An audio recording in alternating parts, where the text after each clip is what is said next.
এক ব্যক্তি 400 টাকায় একটি দ্রব্য বিক্রি করায় তার 20% ক্ষতি হয়। দ্রব্যটি কত টাকায় বিক্রি করলে তার 10% লাভ হবে? একবার ক্ষতি আর একবার লাভ, এইরকম আমরা একটা ট্রিক্স ইউজ করব, যেটা হচ্ছে 2 সেকেন্ডের মধ্যে উত্তর হয়ে যাবে।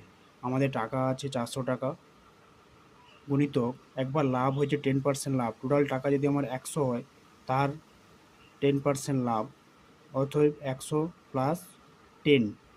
এবার বলছে 20% ক্ষতি। ক্ষতির জন্য টোটাল টাকা আমরা 100 ধরেছিলাম, তার থেকে 20 টাকা ক্ষতি হয়েছে। ব্যাস হয়ে গেল, এটাকে ক্যালকুলেশন করলেই হয়ে যাবে। 400 গুণিতক 110 বাই 80, এটাকে বিয়োগ করে 80 হলো। এই শূন্য করলাম, 2 4 8, 20, 4 5 20, 11 5 55, 0, 550 টাকায় যদি আমি বিক্রি করতাম তখন 10% লাভ হতো।